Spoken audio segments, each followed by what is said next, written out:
recording audio diaries just about every day. When something didn't sit right, I would verbally record it in the audio diary because I was like, I don't know what it is, but there's something. There's something. That was the theme of our relationship. I don't know what it is, but I know there's something. And so I remember talking to myself in my little prayer closet, because that's where I would do my recordings. And I remember thinking, what if we don't get this house? Like, what if he's lying? But again, there goes that thought process of, why would he lie about this? Like, who makes up that they're buying a house when in fact they're not? Right. And then he's showing you all this paperwork. Like, come on, you can't be that jaded that you don't even believe what's in front of you. Okay, that story is unreal. And I haven't even gotten through the whole thing yet. I think it's like 50 something parts. And she's such a great storyteller. It's a little addicting, so I'm having to break it up so that I don't lose my whole day listening to the story. But it's wild, and it should be made into a TV show. And I think there's so many lessons already to take from that story. And I stitched that part because this is how they fool you. You know, a lot of times we think that, oh, it's just like younger women who fall for this stuff. And a lot of times it is, because younger women don't have as many terrible experiences with men, and so they just don't know what they're capable of. But women as older, whatever that means, but like, I was 36 when I fell for this man's crap. And part of it was that part she said right there. Every single time I was like, this doesn't make sense. Something's not right. And then that little voice that is actually based on truth, some of it would come in and gaslight all of my intuitive voices messages, because all those, like, something doesn't feel right, something's not sitting right, this doesn't make sense, it seems like he's lying, you know. And then he has all this like evidence. I mean, the stuff that this man did, like, that story will blow your mind. It will show you just how much men lie and how committed they are to the lie. They will go out of their way to lie, but they won't go out of their way to love you. It's amazing, honestly. It's sociopathic what so many men do. And every single time that voice would just be like, hey, you know, because it's a whisper. Whereas my trauma response is my nervous system, my daddy issues, my patriarchal conditioning have a bullhorn. They're like, no, man, you're just bitter. You are so damaged. You are so jaded that you just don't believe in love. Like, come on. And I'm telling you, this is how they get women in their like 30s, 40s, and 50s and beyond. This is what the threat of the hobosexual gold-digging men, this is what they do. They prey on women who, I mean, I wasn't even financially stable, but I was like, had my stuff way better together than this man. And, you know, I had a college degree and I had a promising writing and storytelling career ahead of me. I was very motivated. And I'm just somebody who always gets things done, right? Unlike men. And men are reactive and women are active. And you will never convince me anything else. No men, no women. But women get things done because we have to. It's our survival. Well, men will only do things if they're poked and prodded and blah, have a cheerleader. And so men, this is why women, like, don't think that only young women fall for this stuff, because they play on, especially if a woman wants a family, if she wants children, you know, and this happens so much to women in their late 30s, or like anywhere in their 30s. Because, you know, they're told that, you know, especially like even in their early 30s, you know, and the way that they call it like geriatric pregnancies if you get pregnant in your mid 30s, like what? Anyway, I need to make a whole nother video on that. I'm not saying fertility issues aren't a big thing, but I am saying that it's a $1 billion industry that is built on scaring women into having children out of fear, and with partners that suck.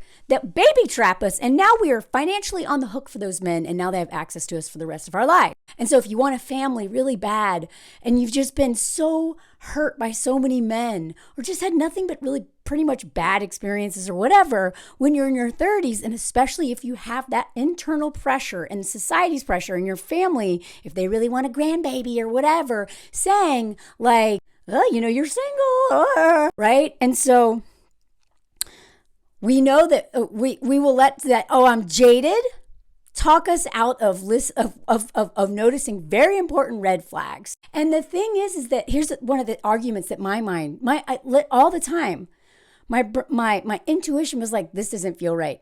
I remember literally sitting in my chair, getting a text from this man and being like, I don't want to date somebody who would ever talk to me this way. And then the bullhorn was like, well, come on. It's just like you're not going to marry the dude. Like, you're not, like, whatever. It's just like for fun. It's just because to me, it was just like a fun thing that turned into my first real relationship, which was like not even, I don't know what that was. It was just trauma for like 9 months. But that voice was like, well, how bad can it be? Like, come on.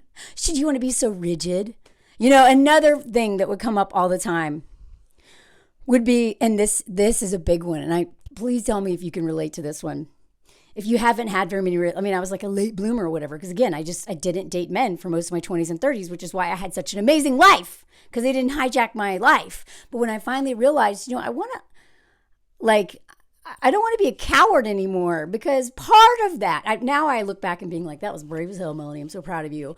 But I did avoid men for a while because I just was like so afraid that they would make me censure them and they would ruin my life. And now I realize that was a very valid fear, but I just didn't want anything to do with them. So I started being like, okay, I'm going to be open to dating men, right? And so when the first person who comes in my life is like literally the worst person that I could have ever dated.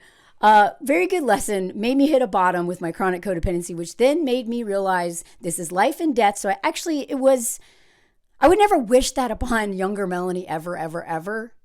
But at the same time, I'm somebody who only learns through pain sometimes, most of the time. I only understand how serious things are when I see the consequences. Unfortunately for women, I almost died. So thank God I didn't die learning that hard lesson. But that relationship taught me how high the stakes are. How high, the getting into a relationship with men is one of the most riskiest thing a woman can do. And yet they've convinced us that we're desperate and losers and like something's wrong with us if we're not coupled up. Come on. The smartest tactic ever. Instead of literally holding us hostage in relationships like our grandmas were, now they've got us doing the work for patriarchy. We're like, I'm a loser. I'm a loser because I'm single. I'm going to be a cat lady and all this stuff. When really it's brave to stay single and have high standards and refuse to let men hijack your life. But I also did want to I hadn't taken any risks in relationships. And so I wanted to be, I was, a climber, and I would literally hang off of a cliff by one piece of metal. But I wouldn't tell someone you hurt my feelings or I kind of like you or any of that stuff. So I wanted to take more personal, relationship risks. But those risks should be not so high stakes, like dating men who end up being terrifying. And so one of the things I told myself on a regular basis was, yeah, but Melanie, you're the one who's afraid of commitment. Are you going to be you're a runner. You're afraid of commitment. This is your chance. I talked myself into having the worst possible experience I could have other than dying with a man, because that voice was like, yeah, but you've been such a coward. You've just avoided all this. Don't you want to be brave? Don't you want to, I swear to God, these patriarchal voices, the trauma responses, the attachment style, all that, they went to Harvard Law, and they have a bullhorn and they're so convincing. And then that intuitive voice is like, I don't know, something doesn't feel right. Something feels wrong. Hey, and it's whispering. And that's why I actually want women to start writing. I have notes, do what she did. I have so many little journal entries. And the reason why this is important is, one, it gives a voice to all of those doubts so that you get them on paper and then you have to look at them. Two, it keeps a record so that when you hopefully get out of that relationship alive, you can go back and see that you are not dumb. You are not dumb. Actually helped me heal a lot from the shame, because honestly, that was the worst part. Like, I don't think about that man anymore. Like, I had to go through my anger. I had to go through all my phases of whatever, but like, I don't care about him. I'm not angry at him. Like, I'm not resentful, right? Because the resentment is like drinking poison. I can't live with that hatred. But really, it was easier for me to just like, whatever. It was the hatred towards myself. It was the shame and the like, what the fuck, Melanie, you idiot. Going back and reading younger Melanie and how she was processing this and what she was saying to herself and how she saw these red flags will really help you not only forgive yourself, but heal and also move forward, being able to trust yourself a little bit more. And the reason why I say that is because y'all know I say this all the time. Like, don't trust any of these. Don't give men the benefit of the doubt. Don't trust any of them and assume all of them could hurt you until they prove otherwise, right? They've been telling us that, oh, women are so bad. No, that is literally how we need to be moving through the world, right? Like, I'm a very open, smiley person. I talk to anybody, but I have that mindset now where I'm like, I'm not just like, oh, like, why would they hurt anybody? Now that once you see how evil someone can be, and actually, Evan, what's her name? The woman who dated the actress who's Evan Rachel Wood, that's her name, who dated like Marilyn Manson. Like, whoa, her story is, oh my God. And I remember when I watched her documentary on HBO, and I remember she said that one of the worst parts about that relationship is that once you understand how evil someone can be, like, and I don't think there's like people are good or bad, right? I'm not saying like you're evil and you're good. I don't believe in that. We all are like messed up and learning and growing and whatever. But what I am saying is when you date, or, maybe are in a family with somebody or a roommate or some sort of like closeness with someone or you get abused by somebody, and especially someone who is like sociopathically like you can't unsee that. You're like the innocence, whatever innocence you may have carried over from childhood or whatever, like wanting to see the best in people is literally how I've lived. And I don't ever want to lose that, but having just that is such a dangerous way to live for women. This man robbed me of that. Like, on some level, it was a good thing, because now I'm like, whoa, this person who seems like a nice guy could literally be a sociopath, right? But once you see that in somebody, it's like, what? Like, it's like, before watching CSI Miami or, CSI, whatever, any of those shows, any of these like documentaries or stuff, you're like, okay, like, wow, those people. You don't understand. You don't understand until you are actually involved with one of these people how evil people can be, how easily they trick you, how like they're not just evil. They can be, like Hitler or whatever, like liked dogs. Like that is like the worst example. I hate that. But like this is how they trick us. This is why no one believes women, because they could be like the most helpful person in the world. They could be on search and rescue. They could be a firefighter, and all these things out in the community and in the home or with just one person, they're a nightmare and they are like a sociopath. They're like Ted Bundy. But that's how they get away with it, right? Once you see it, you can't unsee it. Once you know what people are capable of, and that you actually saw good parts of them, but they actually are like so malicious and cruel, where they were spend so much time lying and making up stuff and like literally going out of their way to hurt you for nothing more than just fun. Like, you can't unsee that in humans after you experience it on a personal level. And so I know this is a really long roundabout way to say, I don't believe that it is a very peaceful way to operate in the world, thinking that you're a sitting duck and a perpetual victim, and every single person is going to hurt you and you have no defense. Now, I also don't want to come across as like victim blamey in any way whatsoever, being like, well, these women should have seen it. I think there's a middle ground here. And I've talked about this before. Any woman can be attacked at any point in time. Any woman, any person, right? And I do believe that one of our defenses against being a first line of defense, it doesn't mean that no one will ever get through it, but I would be terrified of leaving my house again if I did not have to focus on how can I learn the lessons, how can I learn from this and grow from this and feel that this is not going to happen again and again and again and again. And one of the ways that I was able to do that was to go back and look at my notes, look at my diaries and see, you know what? That Melanie saw some of this.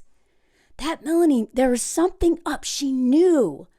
Because yes, I know these men can do like the switch up. Yes, these men can pretend for a long time to be someone else, but it is also really empowering to go back. And this is why I think any relationship you're in, any relationship, but especially one that's like something doesn't, start journaling, because you're going to need to hear that younger version of yourself, that she was not dumb, that she sensed something. And I promise you, going back and reading my notes and realizing, that I had been just lied to, and a lot of it was just not understanding narcissism, not understanding abuse, not understanding grooming, not understanding trauma responses and all these other things. Like, that was very helpful for me to forgive myself. But another part was going back and being like, well, dang, even younger Melanie, even though she kept making the bad decisions, there was a part of her that knew.